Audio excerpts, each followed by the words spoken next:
Хөөхд бүр дэлхийн ертөнцөөн хайрлаж, Монголын сайхан эх орноороо бахархаж, бага наснаасаа санаа зов хичээж суралцвал хуулийн засаглалтай, ээлж боловсролтой, бүтээгч хэрэгттэй хүчрхэг улсыг цогцлон Монголын нэрийг ертөнцийн чихнээ дуурсгах болно. Монгол Улсын ерөнхийлөгчийн дэлгэхжээ 8 дахь жилдээ.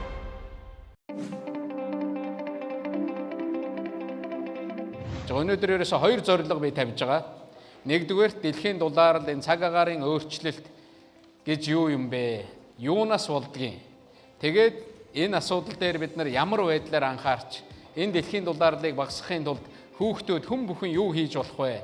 Улс орон юу хийж болох вэ? Яаж энэ асуудлыг шийдэх вэ гэдэг талаар ярих гэж ингэж орж байгаа. Гэрийнхаа талбайд мод тарих. За яа гүн гэртээ очиод энэ хүүхэд яана гэж байна. Гэрийнхаа талбайд мод тарьяа л гэж байна.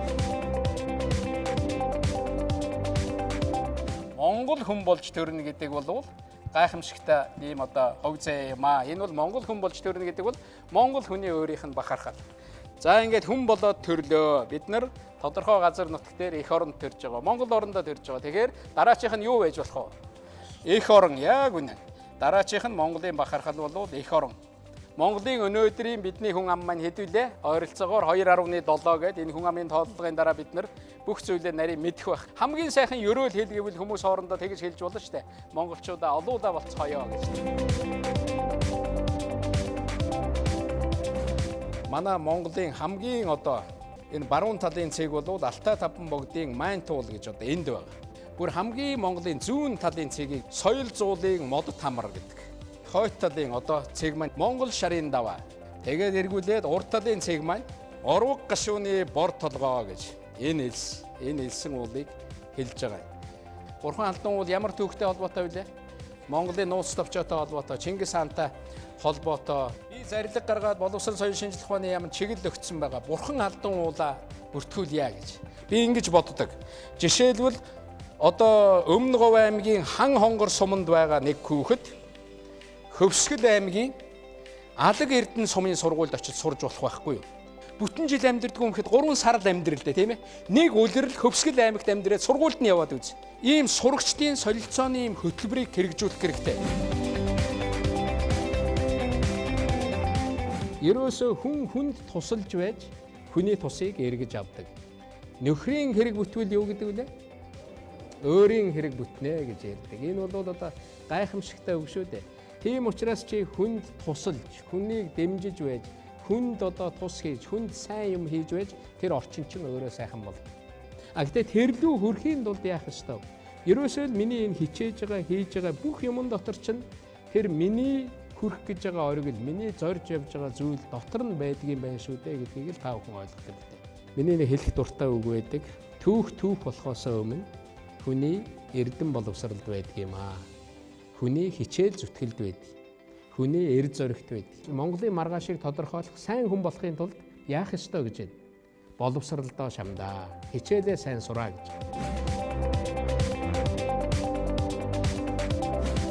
Хүн бол өөртөө төртөө. Хүн бол өөртөө хуультай.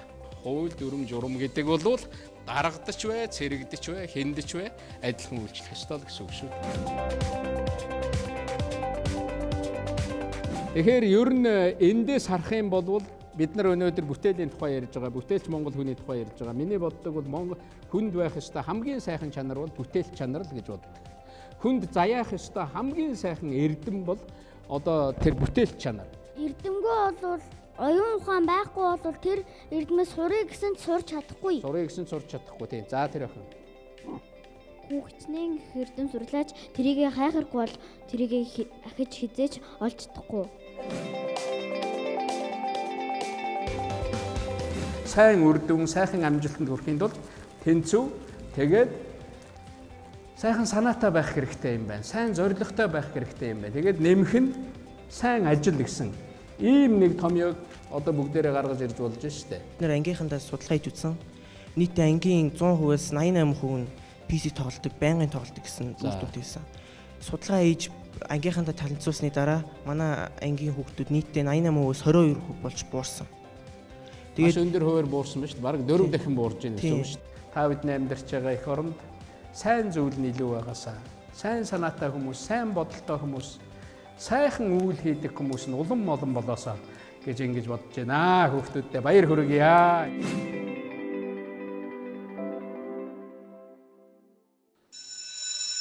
Сайн байцгаана уу эрхэм үзэгчдээ. Сайн байцгаана уу хүүхэд багчуудаа. Монголынхон нийт эцэг эхчүүд, багш сургууль хүмүүжүүлэгчид, оюутан сурагчид та бүхэндээ 2016-аас 2017 оны хичээлийн шинэ жилийн мэндийг дэвшүүлье. Зуны зугаатай өдрүүд ард хоцорч, эрдэмд шамдах их аяны эхлэл 9-р сарын 1-нд бид золгож байна. Жил үрийн энэ өдөр улс орон даяараа нэгэн ангийн сурагчид болж төрийн тэргүүнийхэн хичээлийг сонсдог уламжлалтай. Ингээд эрхэм хүндэт багшаан Эрдмийн саруул танхимдаа угтан авцгаая. За сайн байцгаана уу хүүхдүүд. Сайн байна уу? Сайн байцгаана уу? За сайн байна уу? За.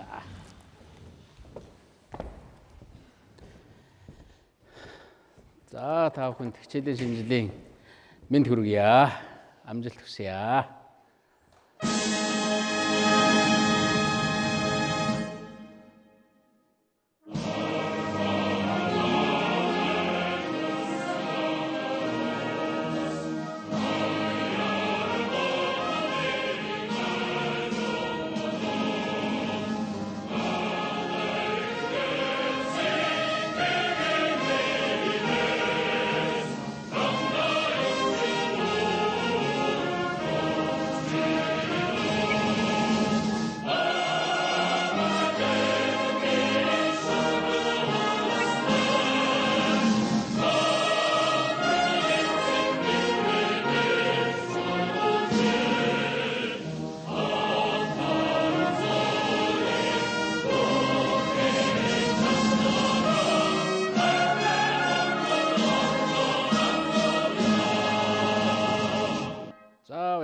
За энэ жилийн хичээлийн сэдвийг та бүхэн мэдж байгаа Монголын нэр ертөнцийн чихнэ гэсэн ийм сэдвээр энэ жилийн хичээлээ орё гэж ингэж төлөвлөсөн байгаа. Хүүхдүүд маань энэ зүүн сайхан амарсан бахаа гэж бодож байна. Хичээл сургуульдаа ороход одоо хүн бүхэн сайхан ёроол хэлдэг. Хүүхэд бүхэн өөрийн хүсэлтэд ирдэг. Тэгээд энэ жилийн энэ хичээлийн жил хүүхэд бүрийн маань хүсэл биелсэн. Нэг бол одоо тэр хүсэл нь биелэхэд маш ойртсон ийм сайхан жил байгаасаа гэж ингэж бодож байна. Ингээ хичээлээ та бүхэнд амжилт хүсэж хамгийн сайн сайхныг хүсэж нээе. Энэ жилийн хичээлээ ярихаас өмнө би одоо 7 удаа хичээл орсон байгаа. Энэ жил ингээд 8 дахь удаагийн хичээл орж байгаа. Тэгээ би үнэхээр одоо багш сургууль хүмүүжүүлэгчид хүүхдүүдээр их баярлж байгаа. Энэ хичээлийг жил бүхэн манай одоо сургуулийн сурагчид, оюутнууд үздэг. Тэгээд энэ хичээл дээр ярьж байгаа зүйлүүдийг бичиж авдаг, тэмдэглэл хөтэлдэг. Манай хүүхдүүд бүр юм жижигхэн бяцхан ном гаргацсан. Ингээд хадгалаад, бие биендээ гарын хэсэг зургуулад ингээд үлдээцсэн ингээд явж байдаг. Намайг хөдөө орон нутаг энэ тэнд явж байхад хүүхдүүд миний хичээлийг сонссон тэр хүүхдүүд надад тэр тухайгаа ярьж үзүүлж исэн. Тэгэхээр би энд бол их баярлж явдаг юм аа гэдгийг бас юуны өмнө хэлье гэж ингэж бодож байна. Тэгээд энэ би нэгдэх хичээлээ 2009 оны 9 сарын 1-нд зааж ирсэн. Анхны хичээлийн сэдвийг санаж байгаа хүүхд байна уу? Тэр хичээлийн үеэр оролцсон хүүхд байна уу тэр хичээлд? Намайг үр цах гэдэг би сэтгэн зохицлын сургуулийн 12 дугаар анги суралцдаг. 2009 оноос 10-нд Дэлхийн дулаалт ба Монгол гэсэн сэдвтэй хичээл заасан. За хэд дугаар ангид байсан? Тэгэхэд би 5 дугаар анги. 5 дугаар ангид байсан. Одоо 12 дугаар анги. Тий. Тэгэхээр эхний хичээл маань тэр үед одоо ер нь улс оронд ч гэсэн дэлхийн олон улсад хамгийн тулгымцсан асуудал болж исэн энэ дэлхийн дулаалал цаг уурын өөрчлөлт. Өнөөдөр ч тийм байгаа. Тэр тухай маш их ярьдаг. Нэгдсэн үндэсний байгууллага, улс орон бүхэн ярьдаг байсан. Тэгээд энэ үйл ажиллагаа явсаар байгаад их сайхан үр дүн гарсан. Нодны 9-р сард нэгдсэн үндэсний байгууллагаас олон жил ярьж байгаад одоо улс орон хүртэл одоо өөртөө ийм төлөвлөгөө гаргадаг. Нэгдүгээр хэлбэл одоо ийм зүйлд хүрнэ гэж хөтөлбөр гаргадаг. Яг түүнтэй адилхан их 15 жилийн хөтөлбөрөө нэгдсэн үндэсний байгууллага дэлхийд даяараа түүн дотор Монгол улс оролцож ингэж баталсан байгаа. Тэгээд энэний хамгийн гол асуудлын нэг бол энэ цаг уурын өөрчлөлттэй холбоотой асуудал байгаа. 2015 оны 12 дугаар сард Парис хотноо дэлхийн хамгийн олон удирдагчид цуглаж дэлхийн бараг 140-од орноос ерөнхийлөгч, ерөнхий сайд тэгээд бусад одоо хүмүүс нь цуглаж агаад Парис хотноо энэ дэлхийн одоо цаг ууртай өөрчлөлттэй холбоотойгоор бид нар бас дэлхийн нийтээр хөтөлбөр баталж бүр заавал хэрэгжих ёстой гэрээ байгуулсан. Тэгээд энэ бол их чухал юм ажил болсон юм байнамаа. Монгол улсын хувьд ч гэсэн бид бас юм хийж байгаа. Монгол улс одоо миний зарилгаар жил бүхэн намар, хавар, мод тарих өдөртэй болсон байгаа. Бүр аль биесээр мод тарьдаг. Та нар ч гэсэн манай хүүхдүүд бол энэ мод тарих үйл ажиллагаанд бүгд оролцсон байх. Бид нар тэр үед ярьжсэн сургууль бүхэн өөрийн одоо юм ногоон байгууламжтай болъё, тийм ээ. Энэний төлөө явъя. Энэ тухай одоо сэдвээр хичээл ярьдаг болъё, оролцъё гэж ингэсэн. Тэгээ манай сургууль бүхэн, сум аймаг бүхэн, тэр бүхэл манай нийслэлч гэсэн энэ үйл ажиллагаанд их идэвхтэй оролцсон. Та бүхэн мэдж байгаа бох туулгын нааталт нэг зайваас одоо тэр чинь үндэсний цэцэрлэгт хүрээлэн болсон байгаа шүү дээ. Тэгээ хүмүүс их очдог, хүүхдүүд их очдог газар болсон. Аймаг бүхэн өөрийн цэцэрлэгт хүрээлэнтэй болсон. Сумууч гэсэн одоо өөрийнхөө цэцэрлэгт хүрээлэн юм мод тарьдаг юм болж эхэлж байгаа. Тэгээд энэ анхны нэг жижигхэн үйлдэлээс өрөөнөөсөө гарахдаа гэрлээ унтраах, одоо бие угааж явахдаа савндж явахдаа хүртэл усаа одоо хаачдаг, шүдээ угааж явахдаа яг сойжж явах үедээ усаа хаагаад таачдаг гэл. Ингээл ийм жижиг зүйлээс эхэлье. Энэ жижиг зүйлүүд чинь явсаар байгаад энэ дэлхийн хүн төрөлхтний амьдралд нөлөөлдөг юм байна гэж бид нар анхан ярьж байсан. Энэнийг манай хүүхдүүд сайн санаж байгаа байх гэж бодож байна.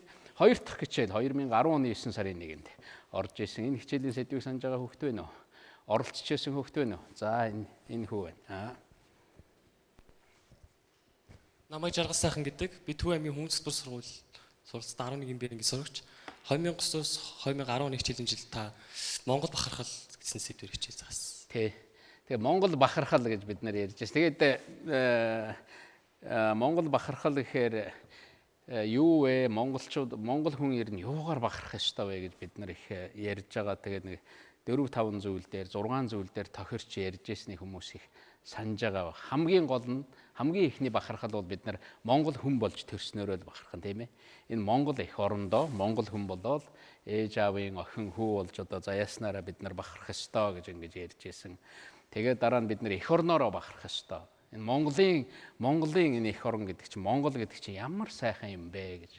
Дараа нь одоо бид нар бүгдээрээ л мэддэг соёлоороо бахарах нь, уламжлалаараа бахарах нь, сайн сайхан юмараа бахарах нь, түүхээрээ бахарах нь гэж ингэж ярьдаг байсан. Ингэж одоо бахархлуудаа тодорхойлж ирснийг бүгдээрээ сайн мэдж байгаа баха гэж ингэж бодож байна. Би хувьдаа боддгийн ер нь энэ эх орноороо бахархал, улс үндэсээрээ бахархал бол тухайн улс үндэсний одоо юу нь болдог, дархлаа нь болдог.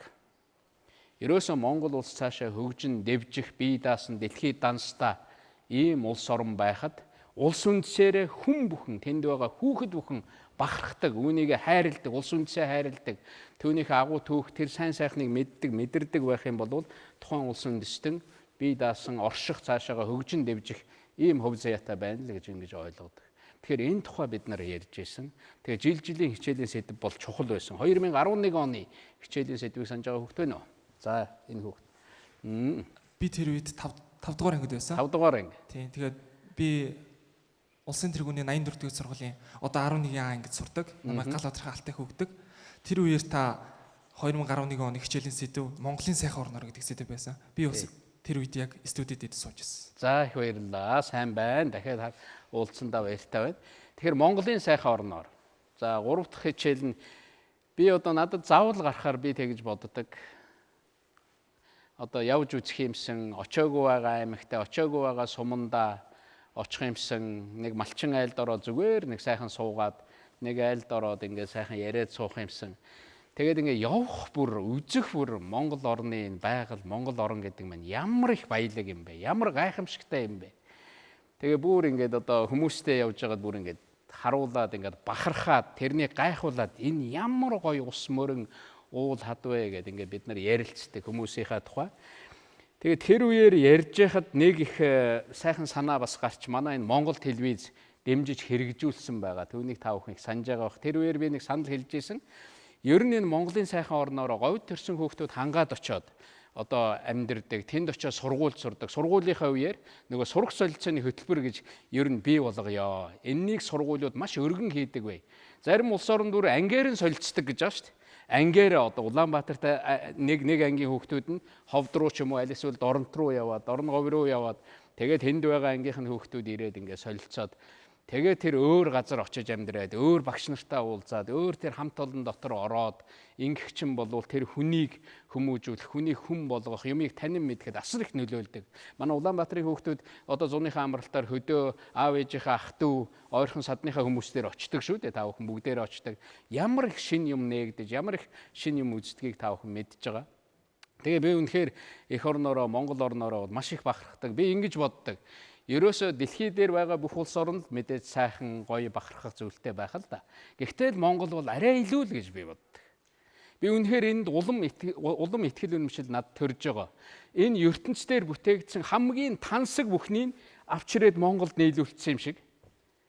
Говь гээл ингэхээр говь байж гэн тийм ээ. Хангаа гээл ингэвэл мотто газар нь байж гэн. Өндөр уулс гээл ингэвэл тэр алтан өндөр уулс нь байж гэн. Их өргөн тал гэвэл одоо манай дорны тал байж гэн. Хамгийн гоё цэнгэг устаа гол мөрөн гэхэд Монголд л байна. Ингээд харахаар хамгийн сайхан бүхний бүр 4 улирлын хүртэл зарим газар бол халуунараа л байж идэг тийм улс орон тийм бүс нутаг биш шүү дээ тийм ээ. Зарим газар зөвхөн цасан бүрхүүлтэй байдаг газар бий. Тэгэхэд Монгол тэр зуны сайхан улирал нь байж байна. Хаврын сайхан улирал нь байна. Намар нь байна. Өвөл нь байна. Тэгэхээр үнэхээр энэ дэлхийн бөмбөрцгтэр байгаа хамгийн тансаг, хамгийн сайхан байж болох бүхнийг л Монголд цуглуулаад тэгээд Монголыг бүтээсэн юм шиг ингэж надад санагддаг. Ингэж санагдаж, ингэж бодож байгаа хүн бол эх орноо хайрладаг. Энэ үжлийг, энэ бахархлыг манай залуучууд, манай хүүхдүүд их тийм багаасаа одоо хүлээж аваасаа гэж ингэж би хөвдөө боддог. Тэгээд энэ сурагч солилцооны хөтөлбөр энэ бүхэн цаашаа яваасаа ээж аавч гэсэн өөрсдийнх нь ах トゥ өөр нэг аймагт өөр суманд амьдардаг бол хүүхдээ явуулаад тэндээ амьдруулаад нэг сар миний хүү тэнд хичээллээд иргээл сургуультай нь яриад тэнд байгаа өөр нэг хүний хүүхэд танаад ирээл хоноол ингээд хамт байгаал ээж автагаа байгаад ингээд Улаанбаатарыг үзээд буцна гэдэг чинь бас л хөдөө орон нутгийн хүүхдүүдэд их л том боломж шүү дээ тийм биз дээ. Би л гэхэд одоо 16 хүрээд бүр 8 дугаар ингээд төгсөж орж ирээл хотын анхны одоо барааг харж Эрдэнэ хотод анх орж ирж ийм том хот байдаг юм байна. Айлд орж телевиз харчаад гайхаад тэр үед телевиз мэдэхгүй байсан. Телевиз гэдгийг үзээгүй байсан. Телевиз гэж ийм сони юм байд юм байна гэл. Тэгэл тэр дотор нь байгаа машин унаа тэр хүмүүс нь яаж яваад байдгийг дотор нь яаж багтадгийг болоо гэж гайхдаг байсан. Тэгэхээр та нар бол миний тэр үетэй харьцуулахад энэ орчлон дэлхий чинь маш хурдан өөрчлөгдсөн. Гайхамшигтай их мэдлэгийн дунд та бүхэн байгаа. Тэгэхээр тэр бүхнээс зөв зүйлийг авч хамгийн гол нь тэр эх орон тэр одоо заяасан улс үндсээрээ бахархаж явах бол их одоо сайхан зүйлээ. 2012 он. Ингээд нөгөө хичээл ингээд үргэлжлээд яг онууд дараалаад ингээд яваад их юм байна. Тэнд охин гараар өргөж байна. 2012 он. Сайн байна уу? Намайг Марта гэдэг. Би Талт Түн сургуулийн 9-р ангид суралцдаг. Тэр үед болохоор би 4-р анги байсан. Та 2012-оос 13 оны хичээлийн сэдв болохоор хүн болох багасаа. Тэнд яаж чи анги дотроо бүгдээрээ суугаад үзчихсэн үү тэр хичээлийг? Студиудээр нь оролцож байсан. За бүр энд ирж оролцож байсан юм уу? Тий. За. Хүн болох багасаа гэдэг ийм сэдвээр 2012 онд ярьж байсан. Би боддгийн энэ монголчуудын гайхамшигтай уламжил оюун санаа бол үеийн үед ингээд хадгалагдаад ялангуяа манай монголчуудын энэ зүүр цэцэн үгэнд тэр мэрэгэн сургаалд бүр ингээд явсаар байгаад хүн болох багасаа гэдэг ерөөсө 3 хүн үгэн дотор магадгүй багтаад ингээд хадгалагдсан байдаг. Эхлээл хүмүүс чинь янз бүрийн хүн төрөөл яваад өсөөл хөгжөөл явахдаа хүний хийдэг алдааг хийгээл дутагдал гаргаад ингээд явдаг юм байна л. Тэгээ явсаар байгаад тэгээд одоо ухаарахтаа нэрээ хүн болох багаасаа ерөөсөө л хүүхдээсээ эхлэх ёстой юм байна. Тэр үед бид нэг сайн юм юу ярьжсэн та бүхэн санаж байгаа бах. Би нэг үг бүр чэжилж аваараа, бичиж аваараа гэж хэлжсэн. Улсын сайн хүнээсээ, хүний сайн хүүхдээсээ. Ерөөсөө улсын сайн болохоор аливаа улс орн сайн улс орн байна, мундаг улс орн байна гэвэл юунаас шалтгаалах вэ юм? Иргэдээсээ л шалтгаална, тийм ээ? Та бүхэн одоо чөлөөтэй хариулж болно. Тэнд амьдарч байгаа хүмүүсээс шалтгаална. Хүний сайн юунаас шалтгаалах вэ? Сайн хүн болъё гэвэл багаасаа хүүхдээсээ л чи сайн байх ёстой. Багаасаа хүүхдээсээ л чи дутагдaltaа муу юм байгаа бол хаяал сайн юмыг улам сураал өөртөө бий болгоол цаашаа явах ёстой гэж. Тэгээд тэр үед би нэг 3 эрдмийг та бүхэн сураараа гэж ингэж бичүүлж байсан. Хүүхэд бүхэн нэгдүгээрт нь хөдөлмөрч хичээнгүй. Ажил хийдэг, хөдөлмөрч хичээнгүй бай. Хоёрдугаарт нь одоо миний хэлж байсан үг бол үнэнч шударга. Үнэнч шударга бай. Дээр нь тусч нэгүүлсэнгүй бай. Бусдаа тусалдаг бай. Ингэж чи сайн хүн болно. Зүгээр гэртээ байгаад анги дээрээ ирээд хичээлээ сонсоод багштайгаа уулзчаад одоо ангийнхантайгаа уулзчаад буцаж яваад байхад чи сайн хүн болоход бол энэ дутагдaltaй. Тийм учраас саяын хэлсэн 3 юмыг өдөр бүхэн бодож, өглөө бүхэн бодож явах хэрэгтэй л гэж би хувьдаа боддог. Ерөөсөө босоод өглөө босоод наазах нь өөрийнхөө одоо хүн сайн хүн болыг бол наазах нь өөрийнхөө нэрийг чи давтаад хэлж явах хэрэгтэй шүү дээ. Элбэгд орж. Монголын цахиагийн элбэгд орж. Чи нэрээ чанга хашгираад ингээ хэлж явах хэрэгтэй. Тэгтэл тэр нэр чинь тэр гэрт чинь юу болоод байна гэдэг ээж аав чинь гайхтал. Би ингэж боддог. Ер нь хүн бол давтагдчихгүй юм байна. Энэ дэлхий дээр одоо хэдэн хүнтэй вүлээ манай дэлхий чинь? 7 тэрбум. Тэнд одоо Монгол улсын иргэд хэд байгаа вүлээ? 3 сая. 3 сая гаруй байгаа. Тэгэхээр би хувьдаа боддог. Яг элбэгд оржийн замаар тэр 7 тэрбум хүн одоо өнөөдөр амьдарч байна. Гэтэл одоо хүн үүснээс ахуулаад одоо хэдэн 100 тэрбум хүн энд төрж одоо өргөдөж ингэж л явсан байх л да. Шинэ үе нь гарч ирж. Тэгэхээр яг миний явсан замаар, яг миний аав ээжийн гэрт, яг миний одоо тэр өссөн замаар, яг өнөөдөр миний зогсож байгаатай зэрэгцүүлээд ингээд зогсох хүн би юу? Байхгүй. Яг тийм яг одоо надтай адилхан ингээд копи болоод явж байгаа хүн гэж байхгүй. Тэгэхээр хүн гэдэг бол ерөөсөө нэг л хувь юм байна шүү дээ. Бүр ихэр хүүхэд ч гэсэн. Нэг нь хичээл дээрээ байж хахад нөгөөх нь багштайгаа уулзаад явж идэг юм уу? Ихэр хүүхэд ч гэсэн нэг эсийн ихрүүд ч гэсэн өөр л замаар явсан байдаг. Тэр хүний хувь зээ, хүний зам гэдэг тэгж давтагдчихгүй байх нь шүү дээ. Чи тийм агуу байхгүй юу? Тэрнийг эхнээсээ мэдрэлт. Би ийм заяанд төрсөн юм байна. Би ерөөсөө нэг л хувь юм байна шүү дээ. Энэ дэлхийд. Эннийг их багаасаа мэдэрч, тэгээд эндээ урамшиж, нэгэнд би ийм нэг хувь заяанд төрсөн юм чинь би сайн хүн болох ёстой. Би үнэхээр өөрийнхөө амьдралыг аваад явдаг. Бусдын амьдралд бас болж игэл нөлөөлж чаддаг хүн болох ёстой л гэж бодох хэрэгтэй байна.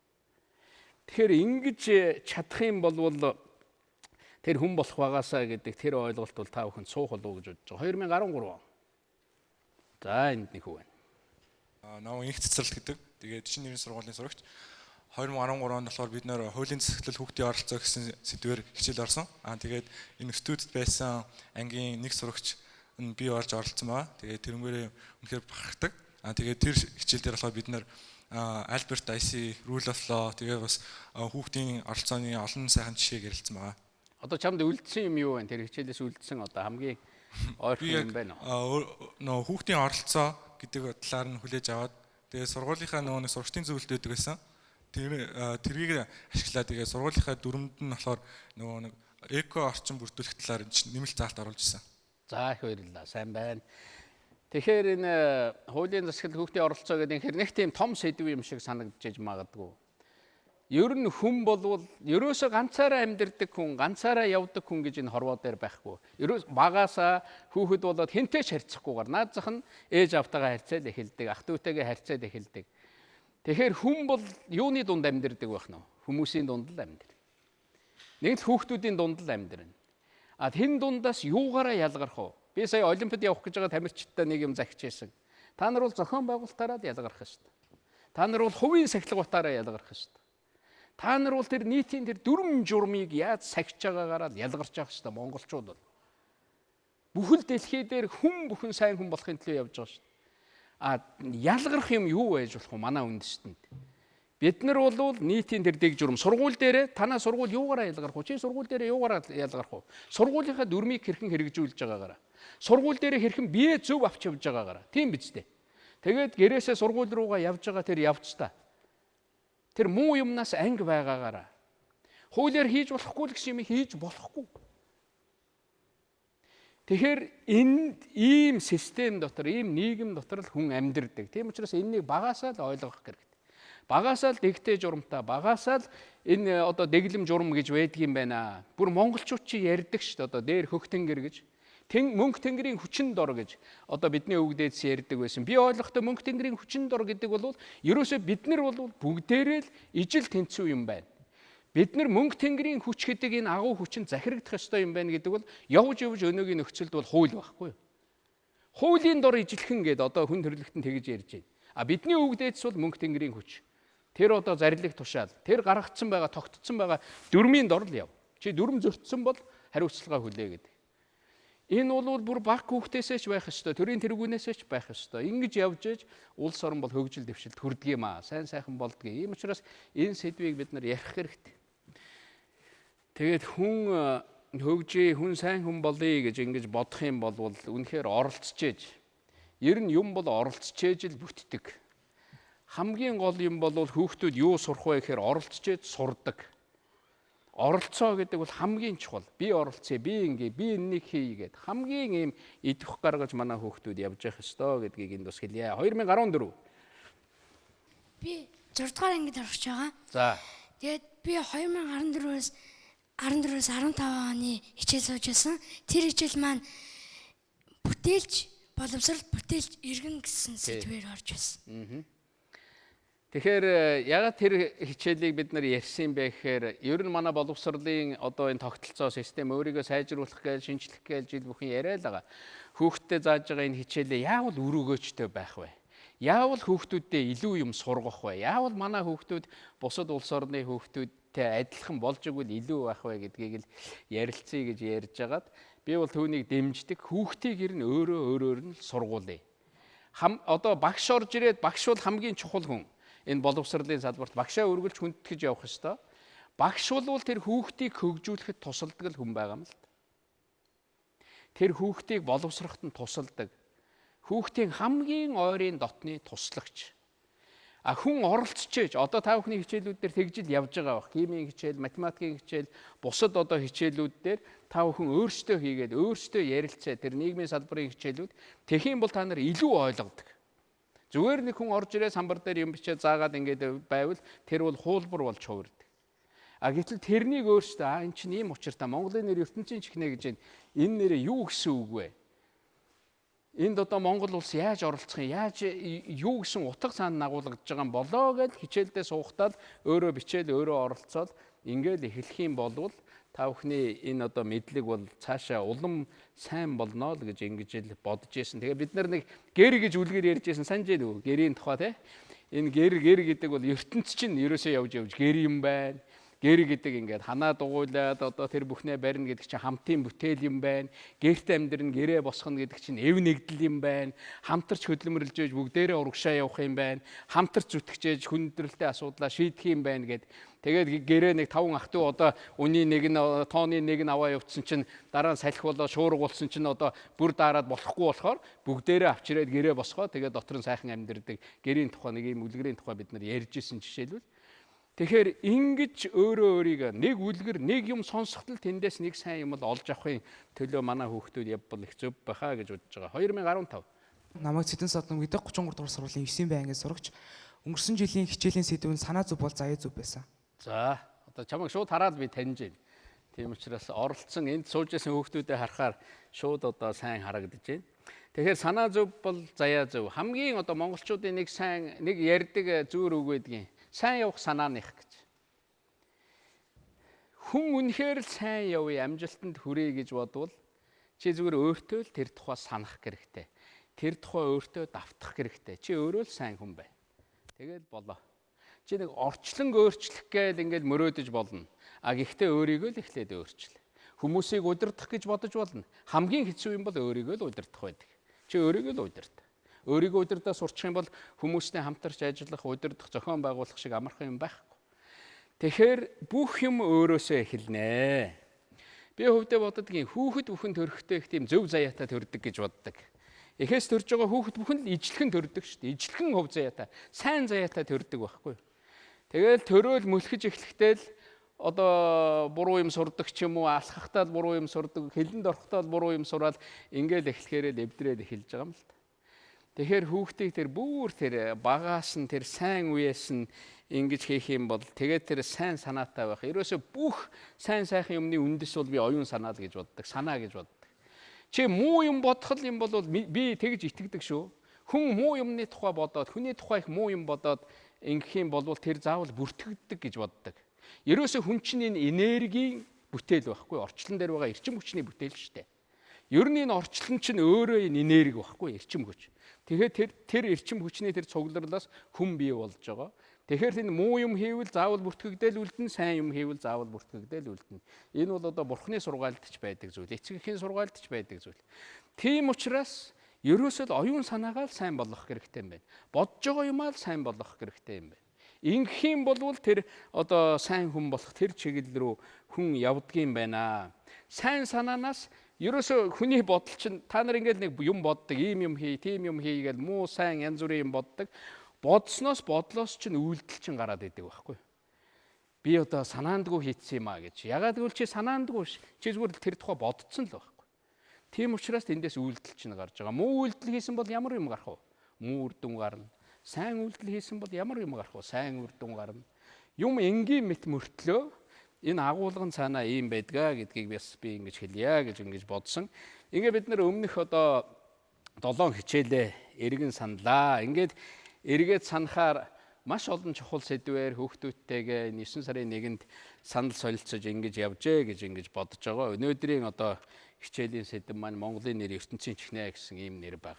Энэ нэрийг ингээ бодохоор, энэ сэдвийг бодохоор юу санаанд орж байна? За одоо ингээд ярилцъя. Хэдүүлээ хамтдаа энэ хичээлээ хий л да, хамтдаа хичээлээ бүтээе. Энд заавал нэг мэддэг хүн орж ирээд бүхнийг яриад байх заавал албагүй.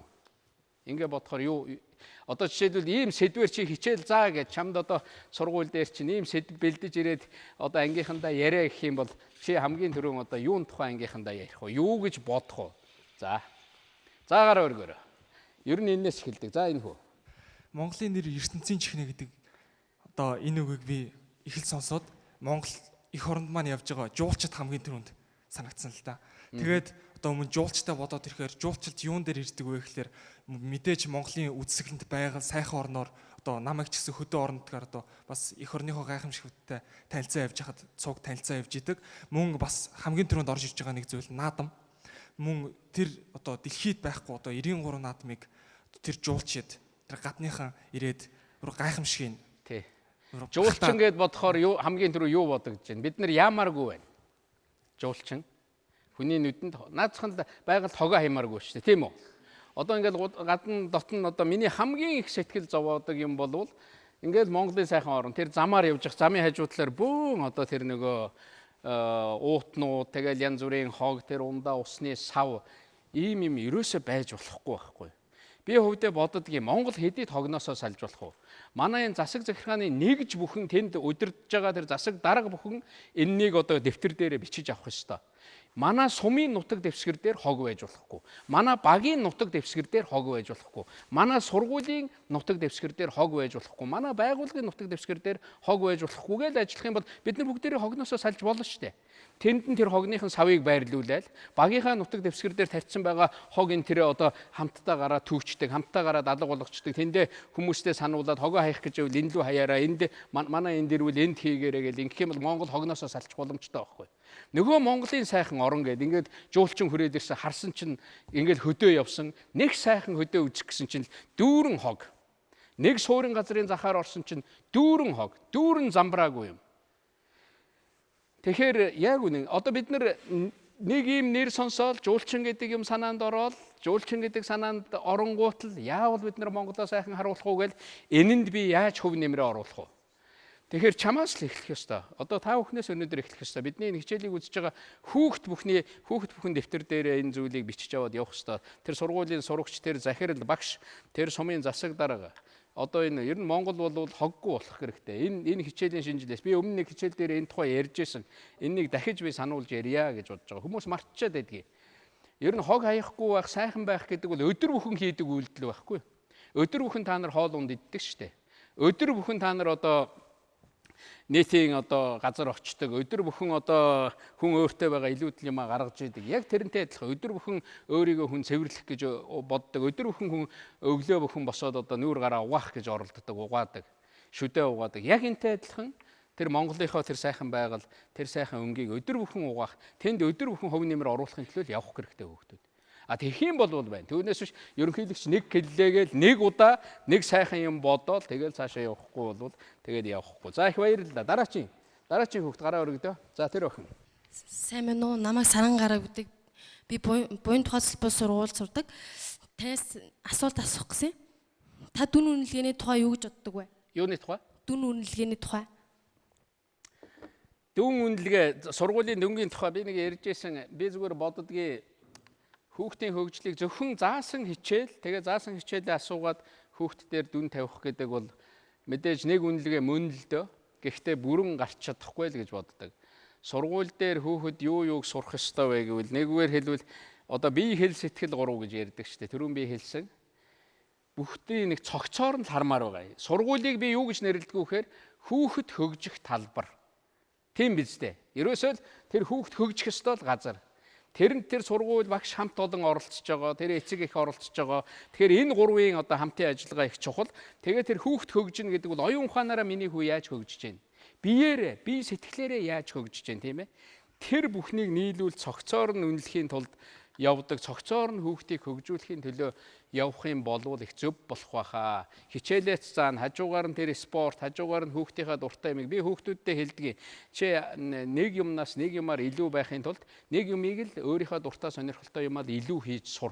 Ангид энэ чиглэлээр одоо ямар хүүхэд хамгийн мундаг вэ гэж ингэхдээ ой тогтоолтоор манайхан хэн мундаг вүлээ гэтэл тэр ой тогтоолтын тэмцээнд ордог юм уу оролцдог тэр хүүхдийн нэрэл гарч ирдэгтэй адилхан чи нэг юмыг л бусдаас илүү хий.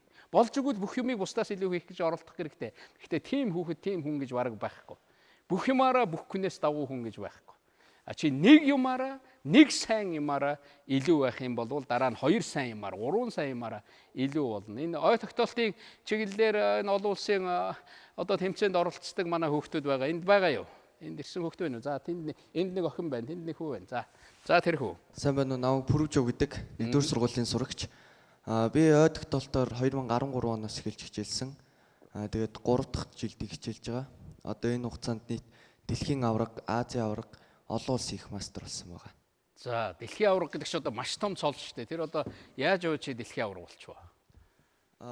Би л энэ ой тогтоолт үнэхээр яаж уралдадгийг одоо тэнд нэг аварга болохын тулд яадгийн одоо? Тий. Энэ хүү тэмцээн бол 3 насны ангилалтай. За. Бага нас, дунд нас, насан туршидгээд чамд юу харуулсан? Чи тэгээд бусдаас юугаараа мундаг байсан? Өөрийн сонирхлоор илүү. Харин тий. Тий. Одоо бус хүмүүс бус дорны тамирчид бол давхар өөр зүйл хийдэг. Би зүгээр нэг жишээ хэлчих гэж хэлээд байгаа. Одоо олон тоо харуулсан юм уу? 52 хөзөр харуулад ингэж холж байгаад ингэсэн чи бүгдийн таасан юм уу ч гэдэг юм уу тий. Бүх төрлийн юм цэжилдэг. 10 төрөл үйдэг. Тоо, нэр, зүрс царай гэд 10 төрлийн юм байдаг. Бүгдийн цэжилдэг гэсэн. Энд би нэг юм хэлье. Энэ охин дараа нь хариулаарай. Тийшээ микрофон өгч. Та охин нэг юмд бид нар итгэх хэрэгтэй. Би хувьд Монгол улс бол Монгол хүнээрээ дамжиж хөгжин, Монгол улс бол Монгол хүнээрээ л дамжиж мундаг болно. Хүнээр дамжин гэвэл Монгол хүний оюун ухаан тулгуурлаж мундаг болно гэж боддог. Энд үнэхээр итгэдэг. Тэгээд нэг удаа би ингээд эрэл хайгуул хийгээд байж байсан. Би үнэхээр одоо Монгол хүн гэдгээрээ бүр их бахархсан нэг зүйл бол энэ оюуны чадварын дэлхийн үзүүлэлт гэж байгаа. Хүний. Одоо тэр улс орон бүхэнд гаргажээ. Тэгсэн чинь тэр 100 гаруй 140-од орн дотроос Монгол улс оюуны чадварын тэр үзүүлэлтээр эхний 5-д орж байгаа юм да. Монгол хүн. Тэгэхээр Монгол хүн чинь ийм агуу оюуны чадвартай байна шүү дээ. Бүр байглаасаа цаанаасаа. Сингапур ордог. Итали ордог. Япон ордог. Өмд Солонгос ордог. Тэгээ Монгол ордог. Ягаад энэ хүүхд очиод ингээд дэлхийн аварга болж байна? Мэдээж энэ хүүхдийн хичээл зүтгэл бүр байглаасаа ийм боломж монголчуудад байгаа байхгүй. Өгөгдсөн байна. Бид нар энэ одоо хүнд одоо улирал энэ янз бүрийн зүйл сайн сайхан энэ бүх юмны дундуур яваад үнэхээр тийм болсон байна. Монголчууд дэлхийн их гүрэн байгуулж явсан гэдэг бол бас л бидний өвгдөөс гайхамшигтай оюуны чадвартай хүмүүс байж л дээ. Энэ охин. За. Яг чи юу таагаад ягаад төрүүлсэн гэдгийг нь хэлээт. За. Өөрийгөө танилцуулъя. Сайн байна уу? Наваа Цэцэг Зул гэдэг. Би шинэ үе сургуульд сурдаг. Ой тогтоолтоор 2012 оноос хойш хичээлж байгаа. Энэ хугацаанд Азийн мастер болон 30 минутын 2-ын тоолол төрлөөр дунд насны дэлхийн рекорд эзэмшдэг. Юу тоолоод дэлхийн рекорд гинэ? 2-ын тоолол гэд төрөл. Энэ нь болохоор зөвхөн техникээс бүтсэн цифруудыг зэжилдэг. Хин гинэ нэр чинь? Цэцэг зул. Цэцэг Зул. Цэцэг зул. Одоо дэлхийн рекорд энэ төрлөөр гэвэл чиний нэрэн дээр байдаг юм байна, тийм үү? Тийм, дунд насандаа. Баяр хүргэе. Одоо ийм гайхамшигтай байна шүү дээ. За. Тэгэхээр ийм найзууд байна. Та нарын дотор тэгэхээр та нар энэ зүйлийн төлөө явал да. Өөр олон улсын тэмцээн юунд оролцож исэн хүүхдүүд байна уу? Одоо ингээд сургуульд юугаар тэнд нэг хүү гараа өргөж байна. Би сая энэ жилийн 7 сарын 11-ээс 17-ны хооронд Швейцар улс зохион байгуулсан олон улсын физикийн тэмцээнд оролцож хүрэл медаль авсан байгаа. За. Тэгээд олон улсын физикэл байдаг их л гоё л байд. Тэгээд ер нь бол олон улсын дэлхийн тал бүрээс ирсэн хүмүүс оюунаараа физикийн мэдлэгээрээ өрсөлдөж тэр их гоё тэмцээн болсон. Ер нь манай физикийн хичээл бол дэлхийн түвшинд л олон улсын дундад түвшинд л байж гэн гэдгийг та нар бол мэдэрж байгаа биз дээ, тийм ээ? Тэгээд тэнд оролцоод өөрөө жоохон илүү давтахтал ингээд амжилт гаргаж болж шүү дээ миний хүүхдүүд. За өөр хүүхд байна уу? За би нэг ийм олон биш үү? За энд нэг охин байна, энд нэг хүү байна ингээд ийм сайхан одоо мэдээнүүд, ийм сайхан зүйлүүд сонсоход сонсож байгаа хүмүүст хүртэл их сайхан байдаг. Би шатрын спортоор хичээлээ 4 жил болж байгаа. Би дэлхийн аварга болж исэн. Хэдэн наснда? 8 наснда. Өөх 8 насны дэлхийн аварга. Тэгээд Ази аваргын 3 алтныг хүрэлтэй. Баяр хүргэе. Мундаг байна манай охин. Дүүргийн аваргаас дэлхийн аварга хүртэл алтан медаль надад бүгдээрээ байдаг. Яг ч ингэ шатар тоглодог болсон юм. Багаас аав ээж чинь заасан юм уу? Өөрөө сурыг гэж бодсон юм уу? Тэгэхэд аав байна хоёр л тоглодог байсан. Тийм үү? Тийм. Аав чинь тоглодог. Тэгээд миний охин шатар тоглоорой гэсэн юм уу? Хэдэн настайгаас эхэл тоглосон юм? Би 6 настайгаас эхэл. 6 настайгаас эхэл тоглосон. Ер нь хүүхдүүдийн нэг хийх ёстой сургууль бүхэн дээр нэг байх ёстой зүйлийг би хувьдаа шатар гэж боддог шүү. Ер нь энэ чиглэлээр боловсролын яам засгийн газартаа ярьж байгаа ийм хөтөлбөр хэрэгжүүлэх юмсан сургууль бүхэн дээр, сум бүхэн дээр манай суурин газар бүхэнд шатрын ийм хөлөөбүүд, дугуйлангууд ажилласаа би гэж боддог. Шатрын миний нэг ойлголт бол шатар хүнд юуг сайн өгдөг вэ гэвэл төвчээр суулгадаг байхгүй юу? Тийм биз? Одоо энэ хүүхдүүдийг аваачаал нэг юмны ард суулгачаар л ингээд нэг аав ээж чинь хэлдэг штэ. Тэгэл өтцсөн юм шиг ингээд дороо юу ягаал ерөөсөө чи сууж чадахгүй ингээд шатар тоглодог хүүхэд бол тэр тухайга бодоод маш их төвчээртэй болдог. Тэгээд энэ амьдрал энэ бүх юмд маш олон хувилбар байдаг юм байна. Одоо та нар нэг бодоод би гэж нэг ийм газар төрөөд би гэж нэг ийм айлын хүүхэд болоод би гэж нэг ийм сургуульд яваад гэл ингээл амьдралдаа нэх л бухимдангуй хүүхэд явж иж магадгүй шүү дээ. Гэтэл чамд ямар олон боломж, ямар олон хувилбар байгааг чи харахгүй л байгаа байхгүй. Чи зөвхөн өөрийнхөө тарих зөвхөн харж байгаа хэсгээр л бодоод бухимдаад уурлаад яваад шүү дээ. Тэгэхэд ийм боломж байгаа байхгүй. Тэгэхээр энэ бүхэнд сургадаг, тэр шийдвэр гаргах боломжид. Улс үндсээрээ л шатар тоглодог байх юм бол чам шиг багасаа ингээд шатар тоглодог байх юм бол энэ монголчуудын оюун ухаан бол улам мундаг хөгжнө. Тийм учраас энэ сургууль, суурин газар бүхэн энэ одоо шатрын энэ спортыг дэмжээсээ ийм дугуйлан бүлгэмтэй байгаасаа гэж боддог. За тэнд нэг охин гарвал. Миний хувьд бол саяхан зохион байгуулсан Рио 2016 Олимпийн наадам усан сэлтийн төрлийг Монгол улсаа төлөөлж оруулсан тамирчин байгаамаа. Манай ишүү шүү дээ. За мундаг байна. Гоё байсан те. Тэнд оролцоод байсан. Том айгуу гоё тэмцээн бэлээ. Тэгээд өөрөөсөө мундаг том тамирчтай ингээд энэ зэрэг цувралтна гэдэг маш нэртөр хэрэг байсан миний хувьд. Тэгээд 50 бол 50 м өрөөр далах сэлдээр Монгол улсын рекордыг шинжлэн тогтоосон. Гайхамшигтай. Фелпс энтрийг харсан уу? Тэгээд холоос харж байсан үстэй те. Эмэгтэй тэр мундаг усан сэлдэг тамирчид их мундаг байсан. Их баяр хүргэе. Улам их амжилт хүсье. Ахын дүү мундаг байна. Би оюутан байхдаа хүүхэд байхдаа усан сэлд сурах юмсан гэж их боддог байсан. Тэгээ манай тэр миний одоо байсан зэрэг сумын тэр нэг газар нэг жижигхэн ийм одоо булаг ийм юу байсан. Тэгэл тэрэнд л одоо өвөл хавар болоод нөгөө зум болоод дулаараа л ирэхээр тэрлүү бүгдээрээ очдог. Эхлээл нөгөө нэг хөвд сурах гээл бид нар чинь дараа нь тэгээ сэлд сураад тэгээ оюутан байхдаа бассейнд болж өгөөл явдаг. Одоо явахыг их боддог. Усан спортыг би бол асар их дэмждэг. Хүнийг өв тэгш хөгжүүлдэг. Үнэхээр одоо гайхамшигтай спорт л та. Зүгээр л энэ спортоор биш зүгээр л энэ чиглэлээр хичээлдэг хүн наадхан л эрүүл байна. Маш сайхан. Одоо бүхэл тэр стресс муухай юмыг ус аваад үлддэг. Би тэгж итгэдэг л дээ. Намайг Луатра оюун төгс гэдэг. Би тэгээ сан сургуулийн 12 дугаар ангид сурдаг. Тэгээ багаасаа математик, физикийн олимпиадаар хичээллээд сая гарттай цуг физикийн олон улсын олимпиад яваад хүрэл медаль аваад Монголынхаас анхны хүрэл медаль авсан эмэгтэй болоод бас олон улсын олимпиадтай хамгийн залуухан шагнал авсан сурагч болсон. За баяр хүргэе. Мундаг байна. Хэдэн орон оролцсон тэр олимпиадад? Хэдэн орон оролцсон? Сая 16 онд Швейцарт зохиогдсон олон улсын физикийн олимпиад. Хэдэн орон оролцсон? Хэдэн улс? 80-аад ороо оролцсноос манай Монгол орн болохоор яг ойролцоогоор 20 дугаар байранд жигссэн 80 орноос. За мундаг байна. Баяр хүргэе, баяр хүргэе тий. Тэгэхээр миний зүгээр боддгийн бид нар ингээд олон улсад амжилт гаргаж байгаа энэ хүүхдүүдээ энэ одоо залуу үеийнхнээ харахаар ингээд бидний залуу үе гэдэг чинь ямар гайхамшигтай залуу үе бий болж өссөн торинж байгаа юм бэ? Энэ хүмүүстэй бид нар багч болов тус хүрэх юмсан гэж ингэж боддог. Тэгээд энэ чиглэлээр ажиллаж байгаа, энэ чиглэлд хүүхдүүдэд тусалж байгаа аав ээжүүдэд би маш их баярлж явдаг. Гэхдээ энэ олон улсад дэлхийд ингэж амжилт гаргахын тулд миний хувьд хүүхдүүдэд нэг юм захидаг. Дэлхийд чи амжилт гаргахын тулд одоо энэ хичээл дээр би ярих гэж бодсон юм бол чи гэртээ эхлээд амжилт гарга. Тийм биз? Дэлхийн хүн байхын тулд чи эхлээл өөрөө сайн хүн бай. Тийм биз? Ингээд дэлхий рүү алхам хийхийн тулд эхлээд чи гэртээ мундаг бай, сургуульдаа мундаг бай.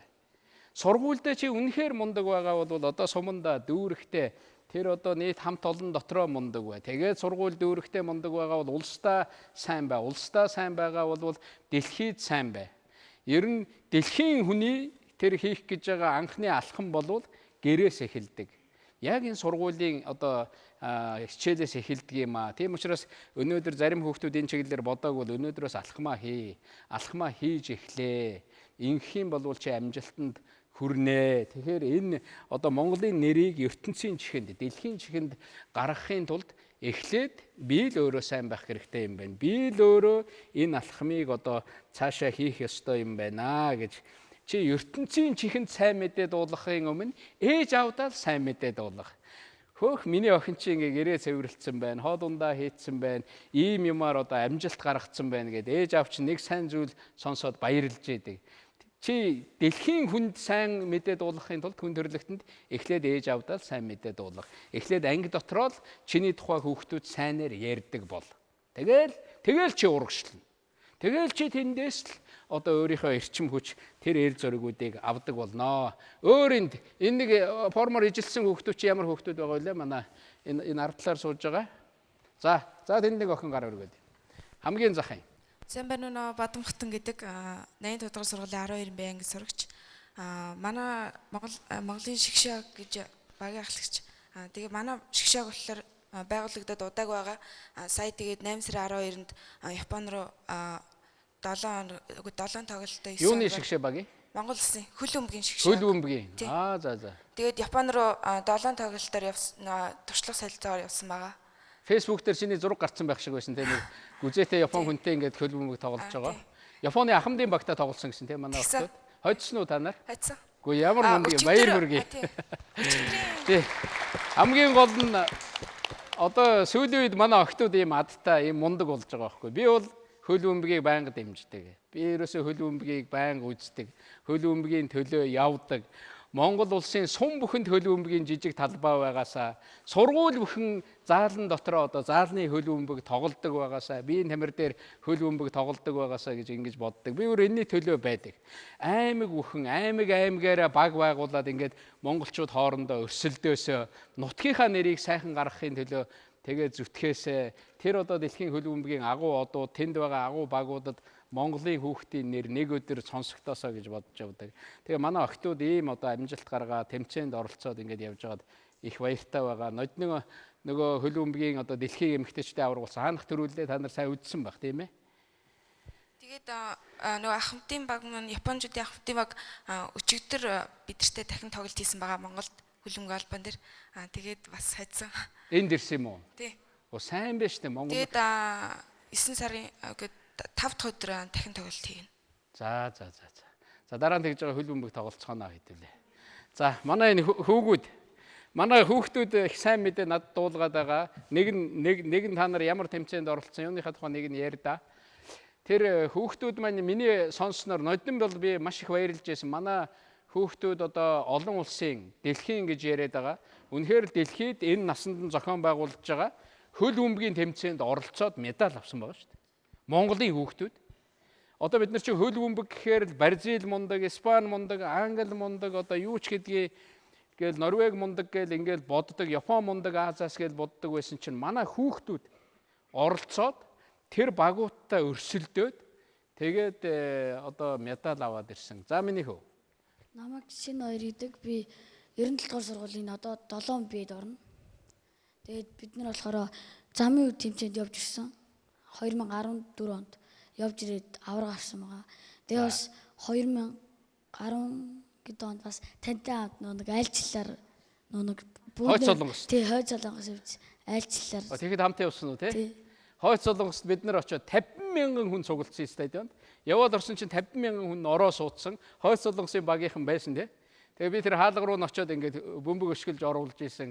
Тэгээд нээгээд Хойд Солонгосын багийнханд бөмбөгөө бэлэглээд манай хүүхдүүд тоглоод Хойд Солонгосын хөл бөмбөгийн багч мундаг шүү дээ. Одоо бид нар солилцоо хийх тухай ярьж исэн.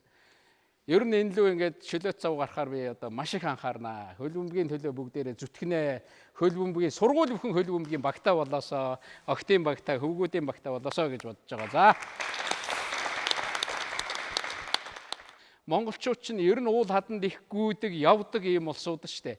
Манай хүүхдүүд бол тэр хадан давиралтанд манай тамирчид бол гарах байх гэж би бодож байгаа. Наад зах нь л нэг сайн одоо биеийн тамирын багш байх юм бол спортынхоо заалны нэг буланд тэрний стандартын дагуу түүнийг байгуулахад нэг хэцүү юм байхгүй шүү дээ. Нөгөө нэг иймэрхүү бариулууд хийгээл нэг ингээд хүүхдүүд ингээд мацаад ингэж яадаг шүү дээ. Наад зах нь тийм юм хийцэн байхад хүүхдүүд тоглоно. Сая манай энэ хадан давиралтын улсын одоо аваргын тэмцээн болоод байх шиг үлээ. Одоо энэ гарч ирж шүү дээ, тий.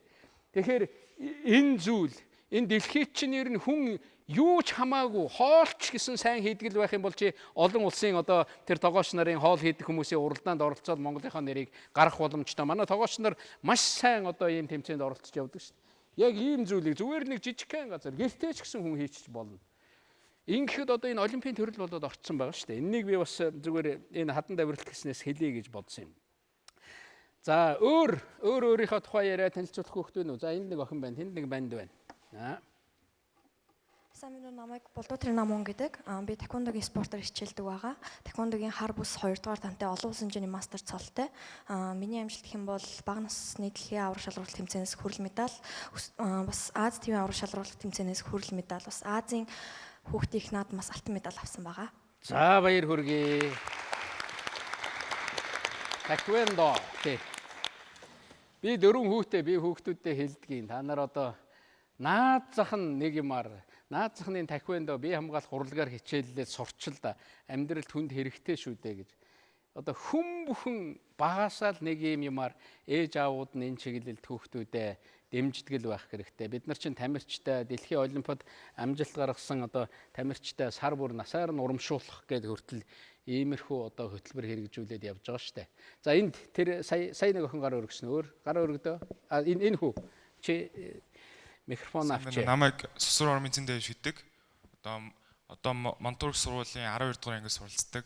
Сая өнгөрсөн 7 дугаар сарын 9-өөс 16-ны хооронд Хонконг олон улсын математикийн 57 дугаар олимпиадад оролцоод хүрэл медаль аваад ирсэн байгаа.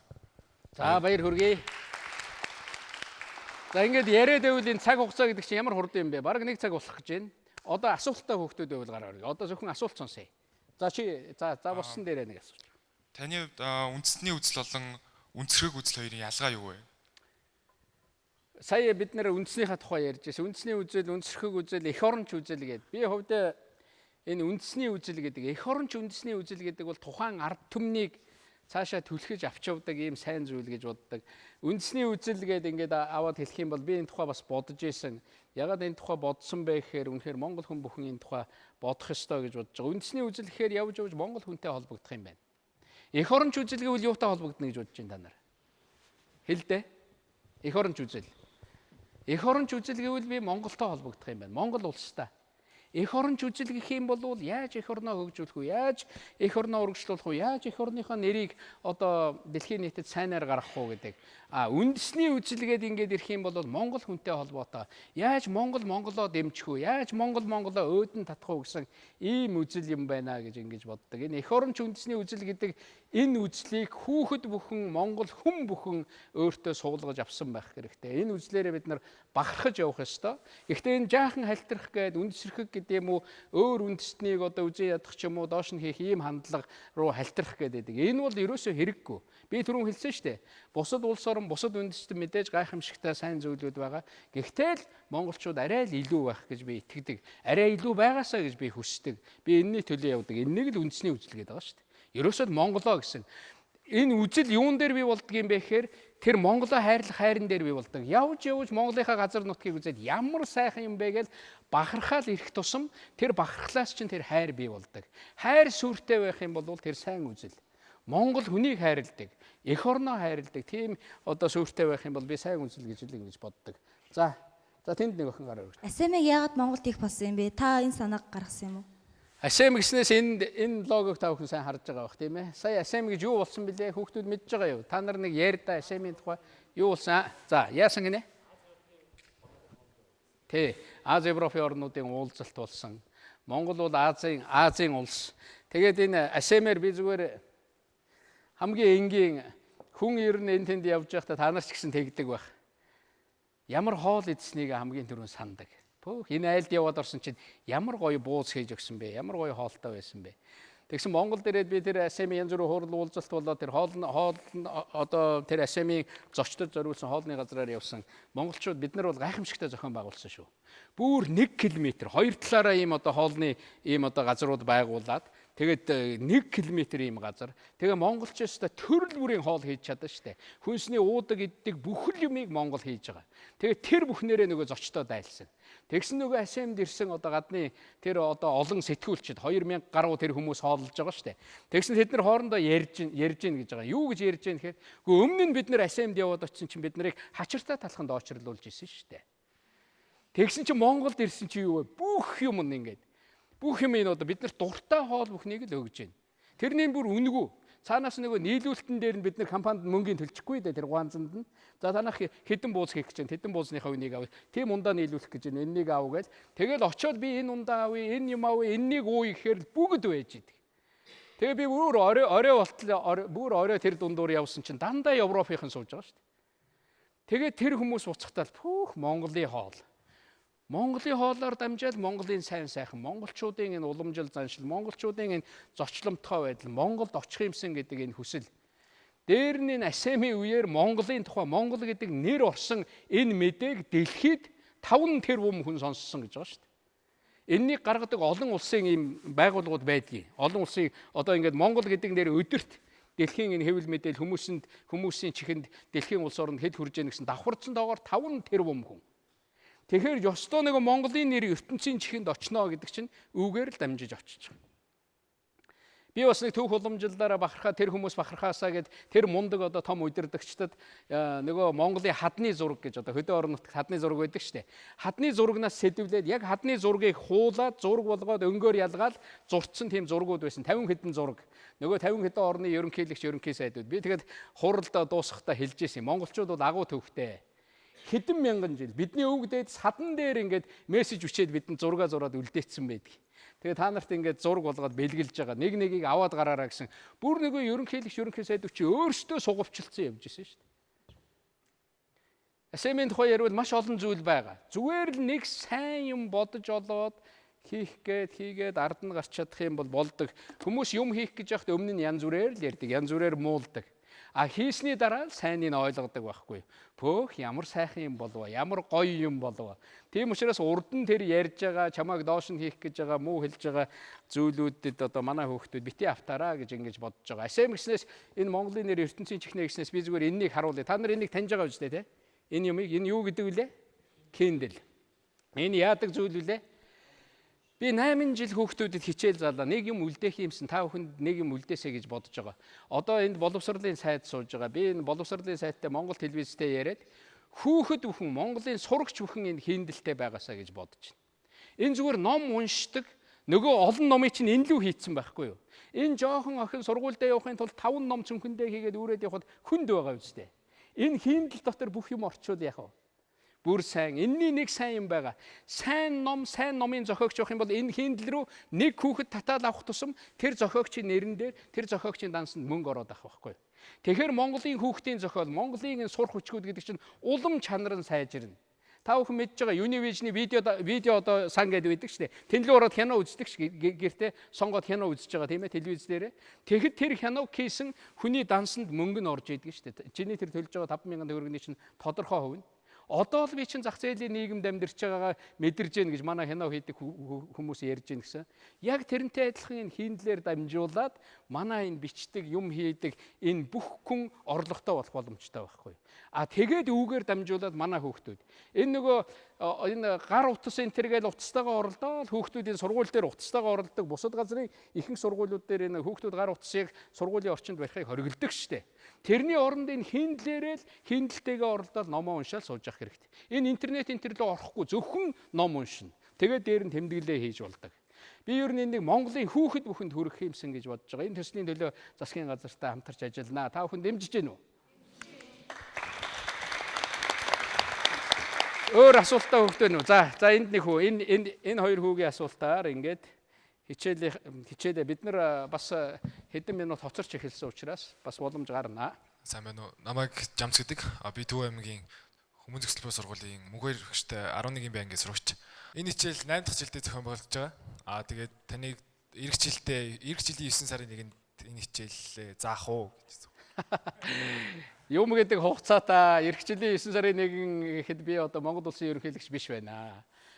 Тэгэхээр мэдээж ерөнхийлөгчийн хувьар энэ хичээл заахгүй. Би ерөнхийлөгч болоод бодож исэн.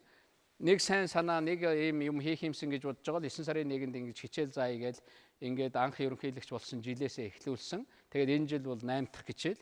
Би бас бэлгшээдэг 8-ын тоонд бас бэлгшээгээд байгаа. Ягаад ингэж бэлгшээгээд байгаа гэхээр манайх одоо 8 хүүхэдтэй айл байхгүй юу? 8 эрэгтэй хүүхэдтэй айл. Тэгээд 8 эрэгтэй хүүхдийн хамгийн бага нь би. Тэгээд би дээрээ 7 ахтай. Тэгээ 8 хүүтэй айлын хүүхэд би 8 удаа Монгол даяар нийт одоо оюутнууд хүүхдүүддээ зориулж хичээл заалаа. Энэ бол их хөв заяа гэж би бодож явдаг. Тэгээд энэ хичээл маань одоо энэ нөгөө телевизүүдийн видео сан дотор байгаа. Хэрвээ миний өмнөх хичээлийг бүр 9 оны хичээлийг үзэйг бол та нар буцаж очиод үзээрэй. Үнэгүй байгаа. Үнэгүй үз. Би цаашаа боддгийн би бас энэ тухай бодож байсан одоо дараа жил яах вэ? Уламжил болцсон. Хүүхдүүд бас одоо үгийлээд асуух болов би яах вэ гэж ингэж бодож байгаа. Юу ч гэсэн энэ хичээлүүдээ би Facebook дээр байрлуулчихна. Тусад нь пэйж нээн. Тэгээ та нар том болоод ороороо. Та бүхэн орж одоо тэр хичээлтэй холбоотой байгаараа. Ерөнхийлөгчийн хичээлгээд 8 хичээлээ оруулчихна. Ер нь ингэж бодож байгаа. Өнөөдөр энд нэг 60-аад хүүхэд ирсэн. Би та нартай бол цаашдаа нэлээд холбоотой байя гэж бодож байгаа. Магадгүй энэ хичээл энэ бүх юмн дээрээ суурлаад бүгдээрээ нэг би бодоод байгаа Монгол гэдэг нэртэй хөлөвч байгуулдаг юм уу гэд. Та нарын бүх утас хаягч нь байгаа. Тийм учраас нэг өдөр одоо ингээд Элбэгдор жах нь ярьж байна, тэр туслах нь ярьж байна гэвэл та нар утас аваад бас хариулахыг бодоорой. Тэгээд энэ тэнд одоо хүрээд ирээ хэдүүлээ ярилцъя гэвэл тэгээ хэдүүлээ хөл бөмбөгөө яри, илүү чөлөөтэй гой юмны тухай ярилцъя л да. Тэгээд та нар асуумаар одоо энэ хичээл дээр асууж чадаагүй зөндөө олон зүйл байгаа. Надаас асуумаар тийм зүйл байвал зөвлөгөө аммаар зүйл байвал ярилцъя гэж ингэж бодож байгаа. Энэ боломжийг магадгүй тэр хөлөөвөр дамжуулаад Монголынхаа нийт хүүхдэд олгох юмсан гэсэн ийм бодол байгаа. Тэгэхээр арай өөр хэлбэрээр арай өөр өнгөөр ирээдүйн үетэйгээ хүүхдүүдтэйгээ би бол байнга л холбоотой байх болно. Би хизээш оюутнуудын би хизээш хүүхдүүдийн урилгаас бол татгалзаж чаддаггүй. Ягаад гэвэл та нар бол бидний дараа үе. Би та бүхэнтэй уулзахдаа бас дандаа болгоомжилдаг, жаахан эмээдэг. Ягаад гэвэл та нар миний ард үлдэх байхгүй. Тийм учраас та бүхний өмнө би зөв харагдах ёстой. Одоо тийм үлгэр дуурайлтаа харагдах ёстой шүү дээ. Тийм учраас та бүхэн бол бидний ард үлднэ. Бидний ардын Монгол улсыг энэ эх орноо авч явах хүмүүс бол та бүхэн шүү. Ийм учраас хүүхдүүдийн өмнө, сурагчдын өмнө, ирээдүйн үеийнхнийхээ өмнө, ахмад үеийнх нь, өмнөх үеийнх нь хамгийн сайнаараа л байх ёстой. Тэнд байгаа сайн юмаа уламжуулж явах ёстой гэж би боддгийг. Өөр нэг гар оргисон. За ингээд. За одоо энэ игнээгч мөн ч их орхилоо. За энэ игнээс нэг. Дараа нь энэ. Их ерөнхийлөгчөө тантай дахин уулзсантай таатай байна. Би 2010 оны Монгол бахархалгийн хичээл дээр таны хичээл дээр суусан байгаа. Намайг Алтчин гэдэг MIU сургуулийн 4-р курсын оюутан байгаа.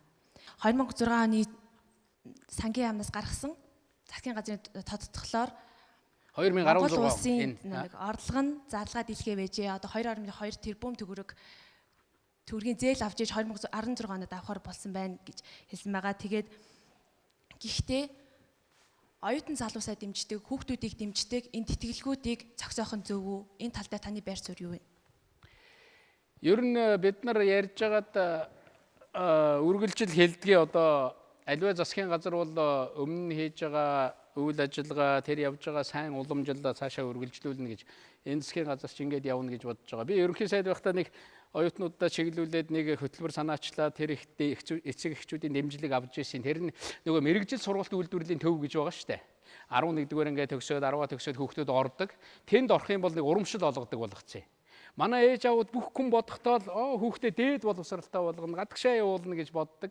Гэтэл хүн бол ямар ч ажлыг л сайн хийдэг байх ёстой шүү дээ. Ямар ч ажлыг эзэмшсэн байх юм бол хүн амьдралаа аваад явчихна.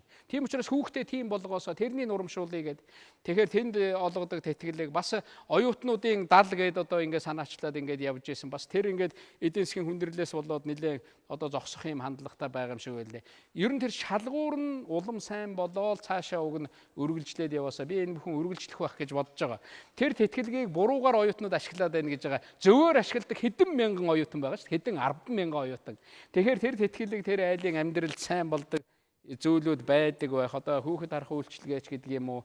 Бас нэг санаачлаг гаргасан энэ дээр манай боловсролын сайд дэмжих байх. Ялангуяа гадаадын дэлхийн нөгөө эхний 100-д тэрний бүр эхний 20-д орох юм бол Монгол улс тэтгэлгийг чинь даая гэж байгаа шүү дээ. Тэр бол одоо манай залуучуудын ёстой мөрөөдлийн ийм одоо хөтөлбөр байгаа. Тэр хөтөлбөр энэ төр цаашаага ингээд үргэлжлээд яваасаа л гэж ингэж бодож байгаа. Би үргэлжлэнэ гэдэгт итгэж байна. Гэхдээ өнөөдөртөө бид нар бас бодлогын хувьд ямар нэгэн зохицуулт хийх юм зүйл байгаа. Өнөөдөр одоо Монгол Улсын засгийн газар их хурлд байгаа олон шийдвэр гаргаад ингээд явах. Тэгээд цаашаага энэ бүхнийг харж байгаа болов уу гэж ингэж бодож байгаа. Цэцэрлэгийн асуудал байгаа. Хүүхд харах үйлчилгээ гэдэг. Цэцэрлэгээ шинээр барьж чадахгүй бол энэ хөтөлбөрөө улам цаашаа хэрэгжүүлээсэй ч гэдэг юм уу. Ийм л бодлууд надад байдгийн. Тэгээд энэ зүйлийг надаас нөгөө Facebook, Twitter дээр би чөлөөтэй байдаг учраас манай залуучууд, оюутнууд, хүүхдүүд маш их асууж байна л да эцэг эхчүүд. За би өнгөрсөн жилийн 11 сард болохоор нүүбийн интер дээрээс юу байгаль орчны талаар илтгэсэн байхгүй юу.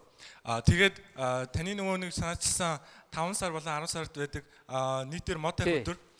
Тэгээд тэрэн дээр зориулаад тэр одоо энэ жилийн 10 сард таныг надтай эсвэл бид нартай мод цуг тариач гэж болно шүү дээ. Бүгдээр хамтдаа мод тариа тий. Олон газараас урилга ирж байгаа. Яг одоо 5 хүнтэй биш гэхэд нэг жил бүгдээрээ тэгээд би дахиж уулзнаа гэж хэлсэн шүү дээ. Энэ 60 хүүхэдтэй.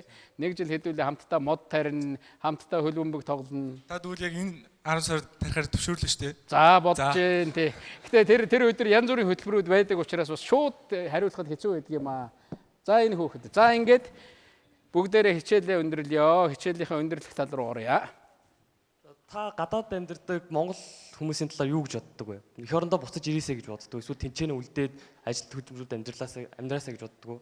Тий, ер нь бол гадна амьдарч байгаа, гадаадд сурч байгаа монгол хүмүүс, гадагшаа явж байгаа хүмүүс бол Монголдо бас л хөрөнгө оруулалт хийж байгаа тийм хүмүүс гэж бодож байгаа. Монголчууд л гэж бид нар хүлээж авах хэрэгтэй.